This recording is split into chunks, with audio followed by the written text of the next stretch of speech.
మనమున్న కలియుగం నాశనమవుతుంది అండ్ ప్రపంచం అంతమవుతుంది. దేవతల ప్రకారంగా మనమున్న 1200 దివ్య సంవత్సరాలు కలియుగం నడుస్తుంది. ఈ కలియుగం అంతమయ్యే టైంలో అసలు యంగేజ్ పీపుల్ అనే వాళ్ళే ఉండరంట.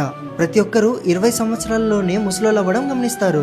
గంగా నది ఎండిపోయి తిరిగి వైకుంఠానికి వెళ్ళిపోతుంది. కలియుగంలో ఎప్పుడైతే 10,000 సంవత్సరాలు పూర్తవుతుందో అప్పుడు భూమిపైన ఉన్న దేవి దేవతలందరూ స్వర్గానికి వెళ్ళిపోతారు. ఆ సమయంలో మానవత్వమే మిగలదంట.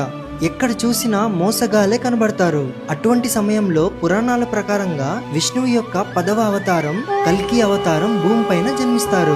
3 రోజుల్లోనే భూమిపైనున్న పాపిలను రాక్షసులను చంపి సంహరించి భూమిపైనున్న ధర్మాన్ని కాపాడతారు. ఆ తర్వాత భూమిపైన కంటిన్యూగా 12 సంవత్సరాలు వర్షాలు పడుతూనే ఉంటాయి. అలా భూమి మొత్తం నీళ్లతో నిండిపోతుంది. అప్పుడు 12 సూర్యుల ఎండ భూమిపైన పడి మొత్తం వాటర్ ఎండిపోయి అప్పుడు ఒక కొత్త భూమి, ఒక కొత్త యుగం మొదలవుతుంది. ఆ యుగాన్ని మనం